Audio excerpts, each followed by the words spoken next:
Hey everyone, welcome back to Chase's Sports News. I am your host, Chase Coburn, and today I am joined by a very special guest, an analyst, comedian, and philanthropist on his YouTube channel with close to 1 million subscribers, endorsing chaotic good across the world, Tom Grossi. Welcome to the show. Thanks for joining me. Chase, thanks so much for having me. What an intro. Phenomenal start. Thank you, thank you. Well, I mean, I really want to come out here and be like Chase's Sports News Nation and kind of do like your little kind of like Grossi Posse thing, but I'm glad you're here, going. obviously. I was on the phone last night with a friend, and I told him that I was having you on, and he immediately just did your intro. You've just become you've become this icon, I feel, on YouTube. It's so crazy too, because when you do this for such a long time in your basement, right, and you're not interacting with other people, but then you go out into the real world and you interact with real people, right? And then they start doing your intro. It's a very surreal thing when it happens, but yeah, it's been a crazy couple years. Sure, it has. I mean, your journey is so fascinating, going from a teacher to kind of doing your passion on the side to then quitting your regular day job to build this extremely large YouTube following. Kind of speak to me on that story and that journey of how you fully transitioned to YouTube. Yeah, I mean, in about 3 weeks from today, it will be the 4-year anniversary that I left teaching, which is pretty insane. And it's like you said. So in 2015, I graduated college in 2012 with my undergrad and secondary education, was going to go teach. That was just going to be the game plan the entire time. And then in 2015, I finally got my first teaching job, but it was also that January was when the Packers lost to the Seahawks in the NFC Championship game. So I started Packcast. I started the reaction video on the couch that did decently well. I think I made like $5 on YouTube, and I was like, look at me go. I'm a superstar. And so that's what started Packcast, that year. So it was like you said, I was just doing it on the side, and I wasn't doing it for money. I wasn't doing it to become famous or anything like that. I just did it because I wanted to talk about the Packers and I wanted to talk about football. And, for 3 years, I tell this story all the time. It took 3 years to make $200 on YouTube. And it was not doing it for clicks or not doing it for clickbait or, to do all these things. And it just organically grew and grew and grew until, 2019. Now it'll be 6 years this upcoming August. I've put out content Monday through Friday minimum and haven't missed a day. So I really started dedicating it a lot in 2019. COVID happened in 2020 and Jordan Love got drafted at the same time. So that was just kind of this perfect storm of like something that went viral. Everybody was home, and I had the first time in 5 years I had an opportunity to just do one full-time job instead of two. And so from there, things just got crazy, and I left teaching in June of 21. And since then, we've done some pretty crazy things since then, and raised over $2 million for charity. And yeah, it's been pretty crazy. It has been nuts. We're going to kind of break down some of those stories, trying to just kind of pick your brain on some of those things. But what I love so much about your channel is, even before thinking about possibly interviewing you, I mean, I've been a fan of your work, honestly, since those COVID days. That Jordan Love reaction video is honestly my first time ever really seeing you. And since then, I've been a diehard fan. And just one of the things I love about you is like, you don't just stick to one side. You're kind of an NFL comedian. You're an analyst. You live stream games.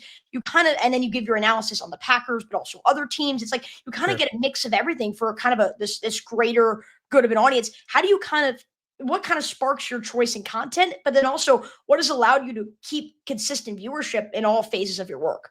Sure. No, it's a great question, because that's a strategy, right? And when you're starting out, you're kind of just throwing things at the wall and see what works, right? The first NFL video that I ever did was the Packers Seahawks one, and that got like 60,000 views, which for me, like, I was like, oh, this went viral. Like, this is crazy. This is amazing. And so the reaction videos were one of the first things where I was like, okay, like, this is something that people enjoy. I enjoy making them. But, and I think it was 2018, if I'm not mistaken. Excuse me, I have the date wrong. But fast forward 3 years, and that's when I started doing multiple teams, right? So I'd be like, okay, let's talk about the Bears. Let's talk about the Lions. And what that morphed into is, because when Packcast started, it was an interview with an opposing fan every single week, right? So every Thursday I'd put out an episode, it'd be like 45 minutes to an hour and a half long. It was just regular fans, because I'm just a regular fan talking about the upcoming game against the Packers. So twice a year I'd talk to Lions fans, Bears fans, Vikings fans. And then of course we would talk to every single fan in the NFL by the time, we had years under our belt.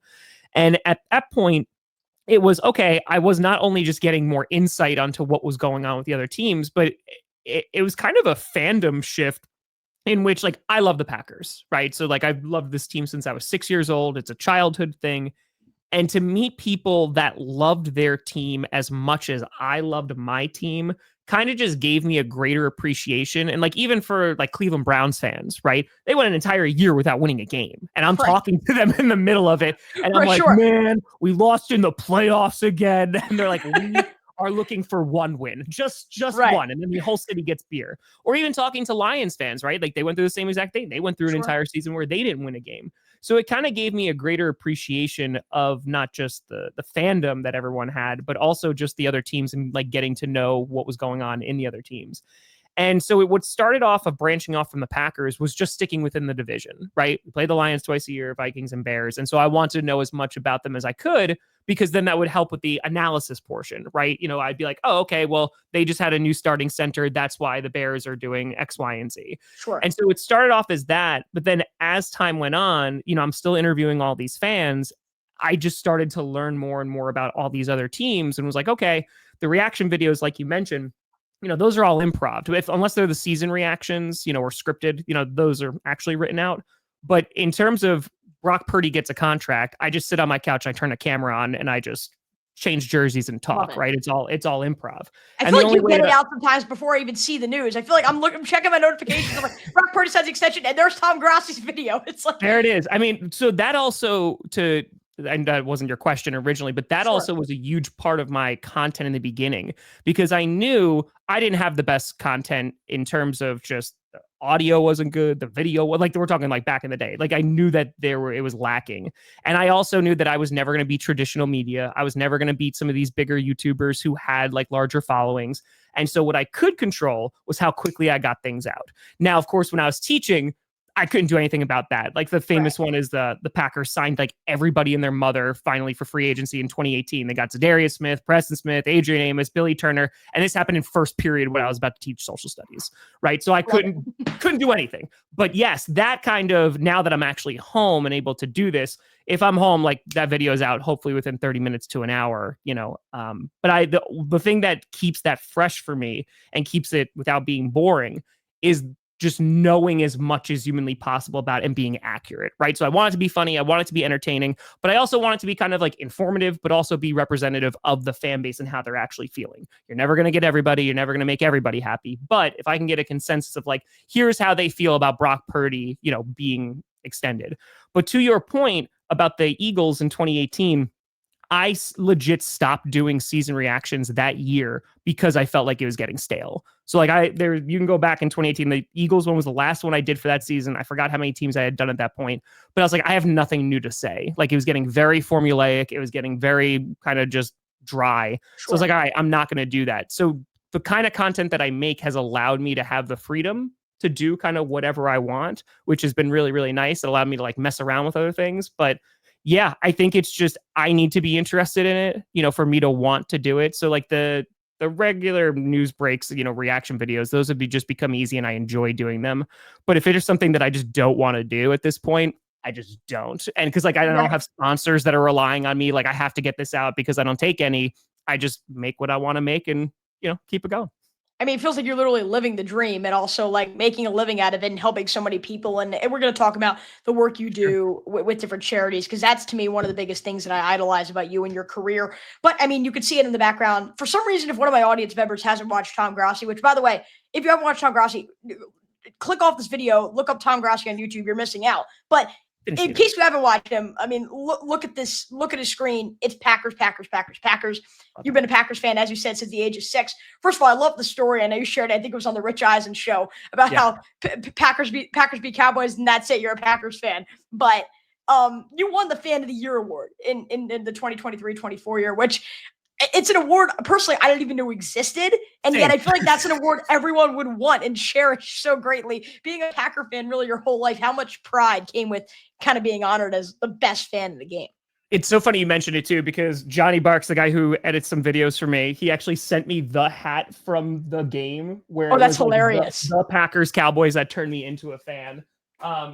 So the Fan of the Year thing, Chase, exactly like I had no idea it was a thing. I had no idea it existed. I think the first time I heard of it was actually right after 30 and 30. So we did 30 and 30 in 2023. I get home. We've raised about $500,000 for St. Jude. Amazing. And someone in the chat, I remember, I don't know, I think they just asked like a question of like, oh, like maybe this is like fan of the year. And I was like, I don't know what that is. So fast forward, I just forgot about it and was like, okay, well, I don't know what this is. And then I got a phone call in November of 23 from the Packers saying that I was going to be their representative for the NFL Fan of the Year. And for me, Chase, it's exactly like you said. Like, I'm a fan. Like that has not changed. You know, from 6 years old to now, I've just become more in love with this game and in love with the Packers. So to be able to represent the Packers in any way, shape, or form, and just also from my standpoint, you know, I was born in New York, right? So like there's a sign on my wall right now that says Lambeau Field 1,035 miles, right? It's over 1,000 miles away from my house. And not for long. But, you know, the fact that I didn't even have a ton of exposure to the Packers unless they were just happened to be on the Fox game, you know, America's Game of the Week, or they were in prime time, or they were in the playoffs. That was really my only exposure to the Packers because we didn't get all the games. I didn't have Sunday ticket. I couldn't afford that. And so even just seeing, you know, glimpses of the Packers, I used to watch Chris Berman in Sports Center and him like, you know, talk about Brett Favre, like the entire that was my childhood. So for that to come like full circle and to be able to not only like represent the Packers like as like their fan, and then to win it, like that's a whole different level. And that I think is not even a Packers thing because that was just kind people who applied for me because again, I didn't know it was a thing. Right. They applied for me, they voted, and that was a response that didn't just even come from Packers fans. That was around the league, you know, like fans not even voting for their fans of the year that represented for their teams. And so that was a very humbling experience because like people did not have to do that, you know, and to actually go out and win it was yeah, it was a really surreal experience to kind of go through that entire thing, but just made me insanely grateful that just people had enough kindness to be like, hey, like this is something that I would like Tom to be up for, and they made it happen. So I need you to be honest with me for a second. Your dad's a Cowboys fan. You've been vocal about it. You've had him on your shows and stuff like that. I remember on a live stream last year watching it, and your dad accidentally broke the Fan of the Year trophy. Do you think that was secretly a revenge for you not becoming a Cowboys fan? Or, I mean, maybe. I mean, that's just him trying to get back. The best part about that is after that clip, I was like, you broke it. He's like, no, I didn't. He's like, you pushed me. I was like, we're going back live. And I was like, no, look, you're sharing. It's still in the same exact spot. So yeah, he took it home and he gorilla glued it, you know, back together because like it's 3D printed. Get a good view of it. Can we get a good view of it real quick? Yeah, of course. So like it's you know, it's a little 3D printed action. You know, it's nice. So yeah, it might have been on purpose. I don't think he'll ever admit it, but you know, we got it back in working order, and that's all that matters. It's all right. You look at the Cowboys every year. I think you got the last laugh there. They look like a broken trophy every year, so it's right. Sure.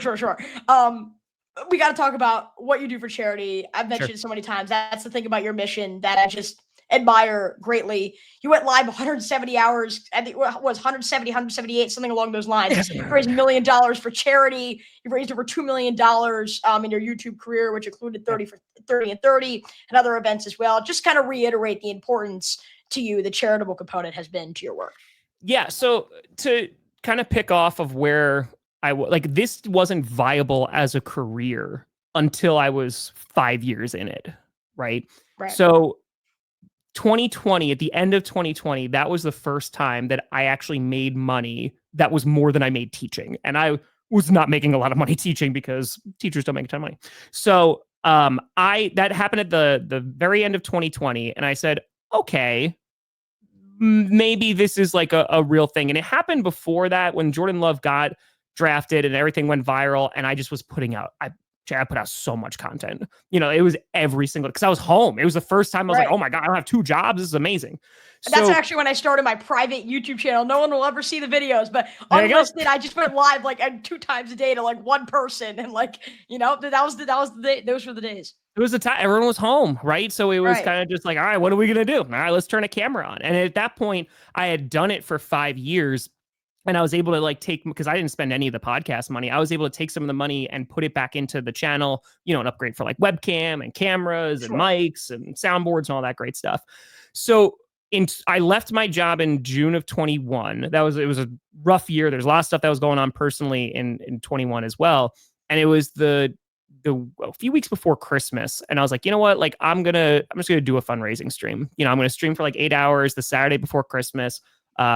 I'm going to do it for Sunshine Kids Foundation. They're a smaller charity. It's for pediatric cancer. It's for kids. They kind of give them vacations so they can like be kids again, as they're going through like the worst thing ever. They're a really, really great organization. And I was like, all right, I'm going to vet the crap out of them. I'm going to look it up, read all their financial statements, their annual reports, all that great stuff. And I had a goal of $10,000. And that was lofty. $10,000 is a lot of money, right? Right.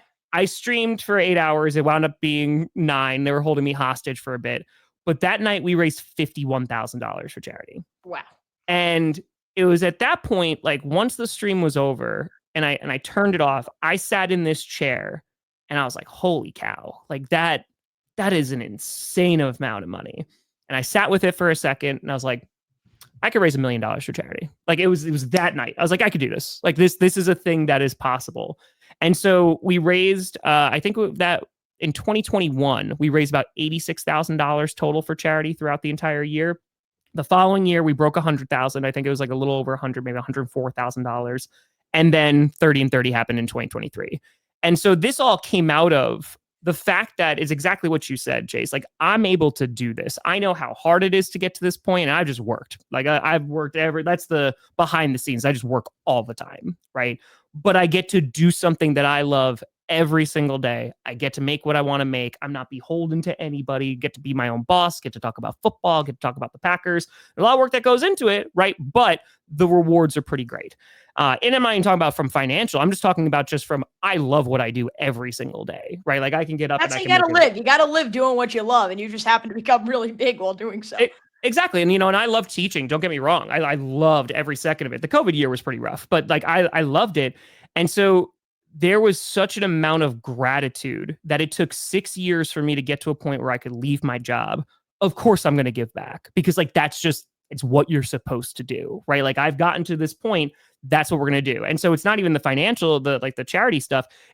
That's why we raid smaller creators every single live stream. And I live stream every single primetime game, every Packers game. But it's like, hey, like we're going to send the entire fan base over there. We get thousands of people in here for somebody who has one person watching or 5 people watching and kind of like get them more subscribers and get them more publicity because it's free. It's what you're supposed to do. And I wish somebody did that to me when I was coming up. Right. And now I have the ability to do so. Right, paying it and forward. So, yeah, it's exactly. You're just paying it forward and you just do that every day, and it's just that earning it every single day.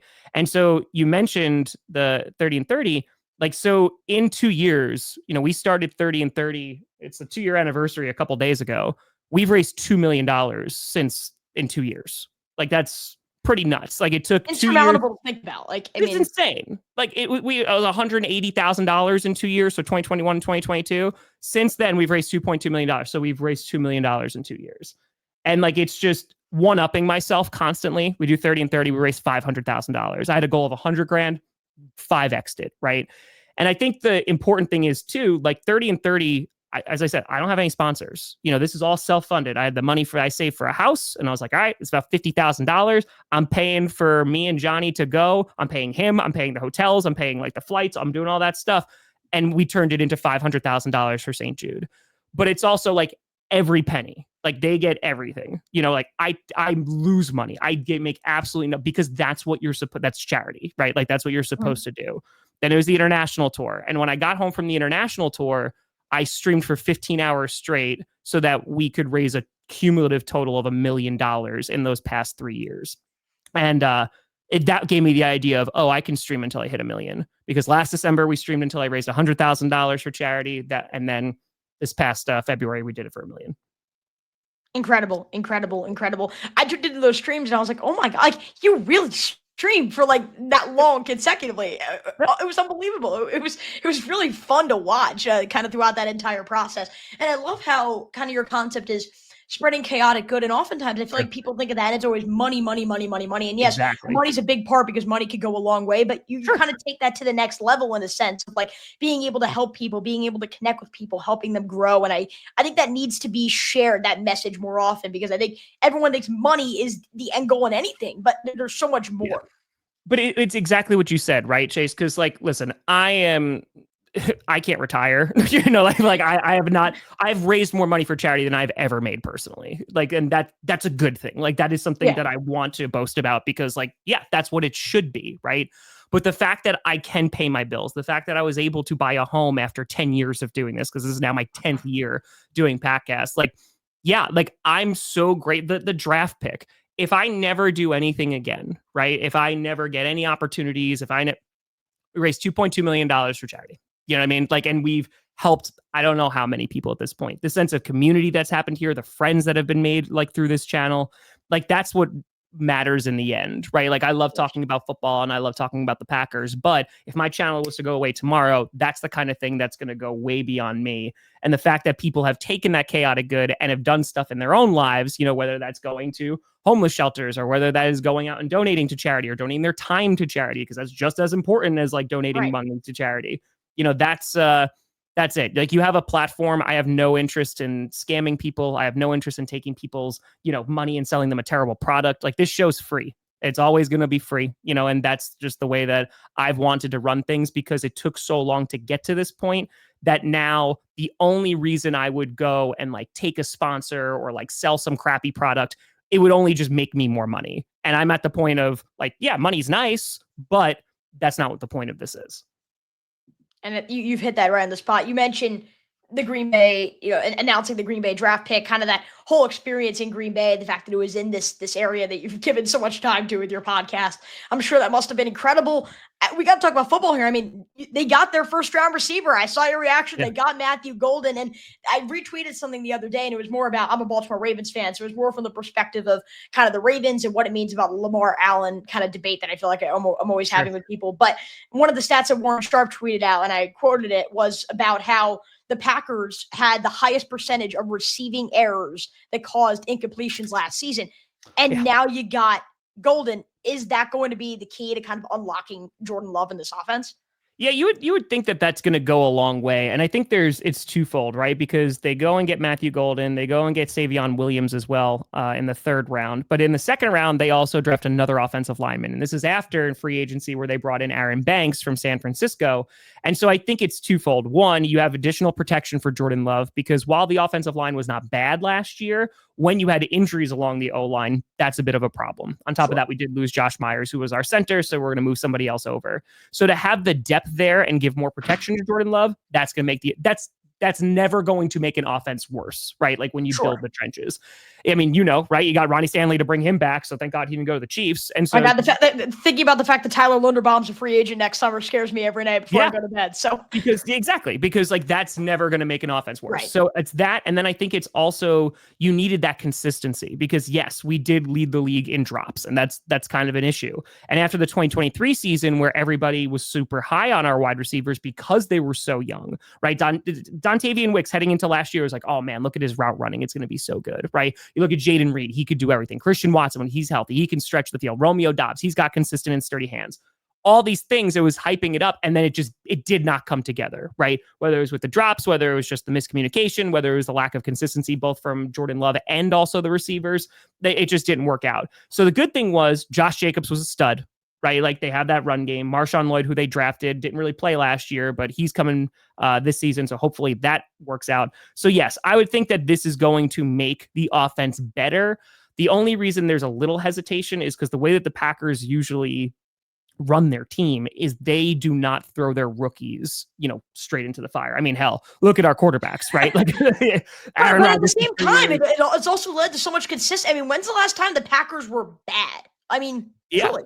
No, I mean, it's you look at the years that Aaron Rodgers was either, you know, out completely, you know, the collarbone where he broke his collarbone, or he was hurt, you know, that Bears game week 1, and that kind of lingered throughout the season. Or the most recent is when they didn't make the playoffs and lost to the Lions in the last game of the season. So yeah, I mean, that's bad, right? It hasn't been consistently bad since the 70s and 80s. So I think in terms of just where the Packers are now, they have a very young roster, obviously still, but I think that we're going to find out within these next 2 seasons, just like, okay, how close are they? The defense got better last year. We're going to see how that pass rush looks like, and we'll see if we keep Jair Alexander. But ultimately, like, this is going to be a team that is contending in a division that is going to be full of contenders.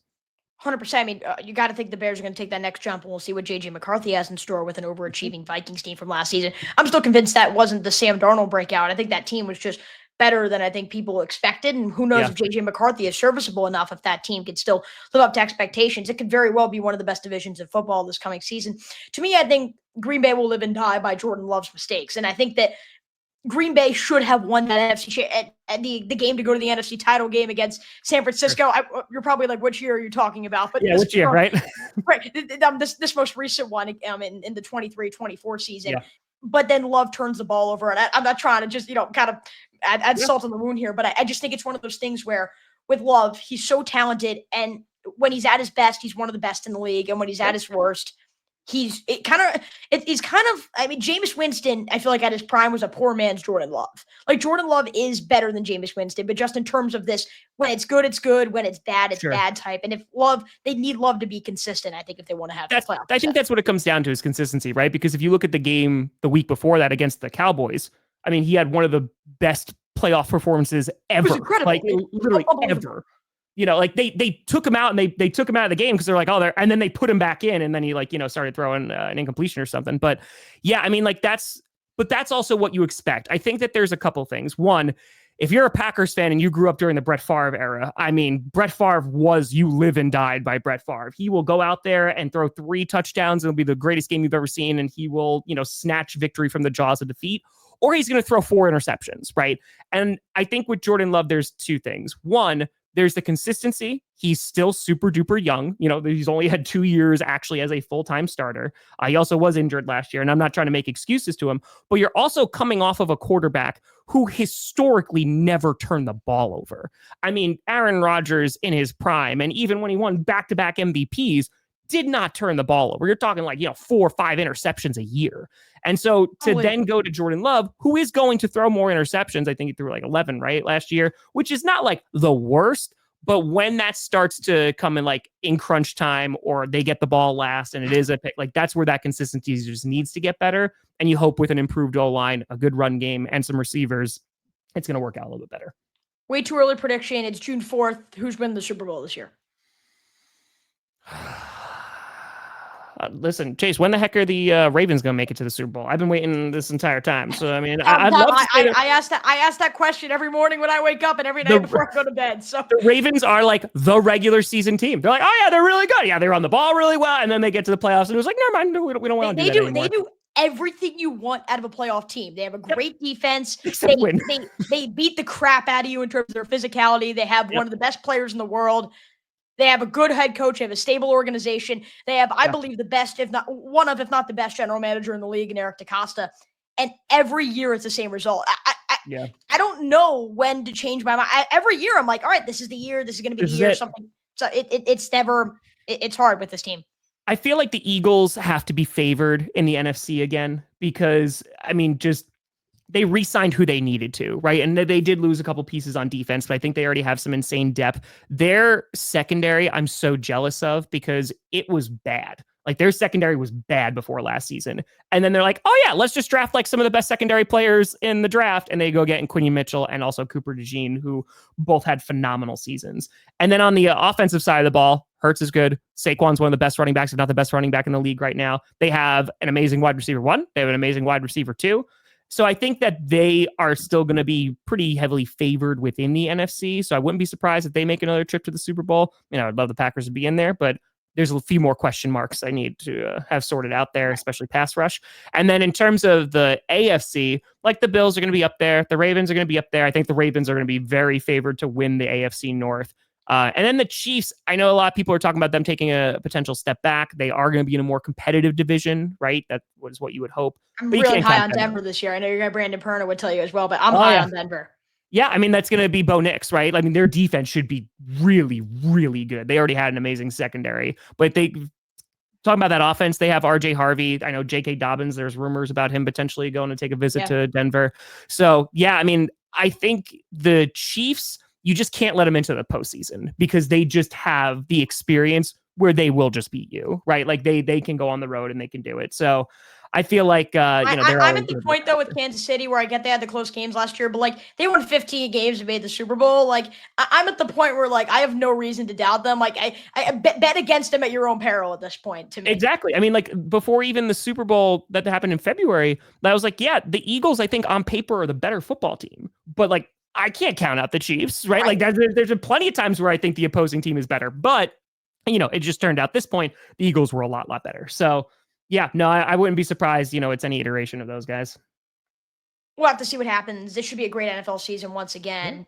I'm hoping my Ravens can break through, but at some point they just gotta end up doing it, and the conversation's gonna be pointless at some point.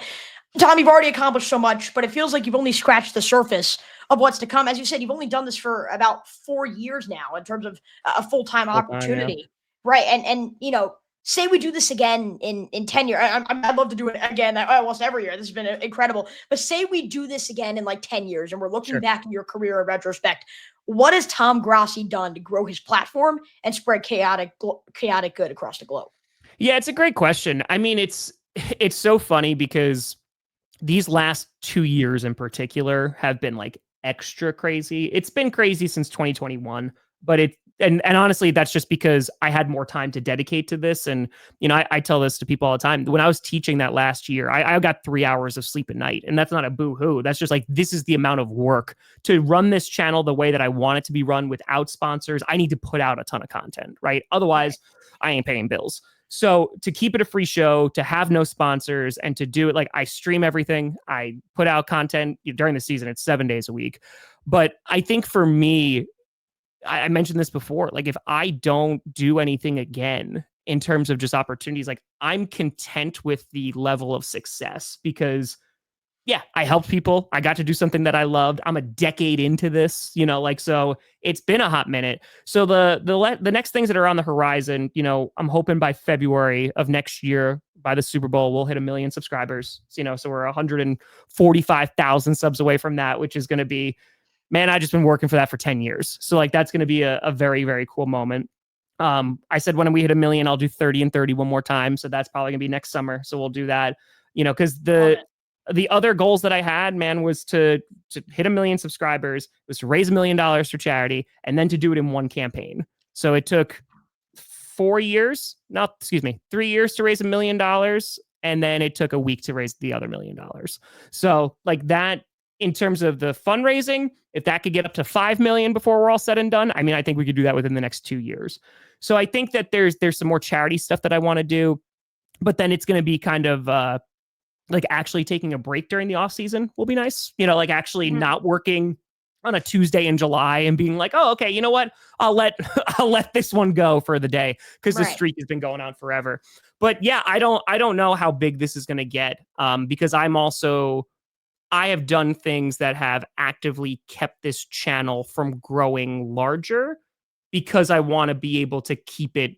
I don't want it to be represented by anybody else. I don't want anyone else to be able to be like, oh, like we want to sell this thing through your channel. So yeah, I don't know. I mean, because I don't do agents, because I don't do a lot of sports gambling or the sponsors, that is going to limit the opportunities that I get. But at the same time, man, like, if I just do this, for as long as I want to do it, I could not be happier because I love what I'm doing. It's incredible. I don't want to keep you for too long. One last question. Yeah. I ask it to every single person I interview. It doesn't matter the profession. If Sure. you had to give one piece of advice to an aspiring sports YouTube content creator or anyone who just because you do so much, kind of enters any area you've been in throughout your entire career, what would be your biggest piece of advice and why? I think you have to start, right? And I think that it was oversaturated when I started 10 years ago, right? Everybody had a podcast. Everybody was talking about sports. Everybody had a YouTube channel. And people are so afraid to just start because they're like, oh, it has to be perfect. It has to be this, this, and this. I have this idea, blah, blah, blah, blah. And you don't. I mean, the best thing about just starting is you get the experience. And I think, in my humble opinion, the greatest thing that you could do is if you have an interest in this, is you do it because you love it, right? If you are doing it and the minute that you can monetize it and you start selling out your audience and you start selling them stuff and just trying to make money off of them, it's going to impact your growth. But then this also becomes about something else. This becomes a legit business, right? Because you're like, now I'm making stuff for money. And I mean, I've always been of the mindset, if I'm not making enough money, I'll just work harder, right? Like I'll put out more content, I'll do more things, I'll stream more games, or I'll do whatever I got to do. So I think for people who are interested in this, do this just because you love it, right? The accessibility has never been lower. The cameras that we have on phones now are significantly better than anything that I started with. Right. I built my first lighting system out of PVC pipe from Home Depot, right? I like that. I couldn't afford it. So like I just got to make it work. I got PVC pipe cutter and just made my own. So I think it's just starting and seeing if this is something that you actually love, right? Because it's a grind. It's a grind when you spend, I mean, I was editing stuff off my laptop for years and it took triple the video length just to render it, right? So if I had a 45-minute podcast, it took about 3 hours just to render it. And I would render that entire thing and then 10 people would watch it, right? You don't make any money off of it. You got barely anybody watching. Probably 3 of those views are you just refreshing to see if anybody watched it. And like, but that's the reality of it. But you do it because you love it, right? I love talking to people. I love doing this. I love talking about sports. And so if I never made $1 doing this, I would still be doing this. Maybe not at the level that I am doing it now, just because I'd have to, go out and work still. But that's what I did when I was teaching. I did it for years. I did it for 6 years. I taught, I came home and I did this because I love doing it. And if it made me no money, that's fine. I just liked doing it. And so that is, if you have a love and a passion for it, just do it, because the worst thing that's going to happen is either you figure out, hey, this is not something I want to do, but at least I tried it, so I won't have that regret. And 2, everybody sucks in the beginning. Everybody's terrible. But if you kind of get that experience as you go along just by doing, like public speaking or riding a bike or any kind of skill that you want to make better, you got to start somewhere. So that's it. Now, a lot of young broadcasters will like DM me on social media and they'll be like, "So what should I do to start?" I'm like, "Get it, open up your computer and hit record and start talking about sports and see what happens." And like, 'cause that's really how I started. I mean, I started my podcast. It was at first about the Wizards, and I still maintain that. But then I also kind of branched out with other sports as well. And I literally just hit record on voice memos, and for 20 minutes every single day, just rambled about the Wizards. And you get better at it at some point. So to hear that message from you, to hear how that growth could happen, and just to hear the great person you are, along with the great content creator Tom, it's really been a pleasure. I appreciate you coming on.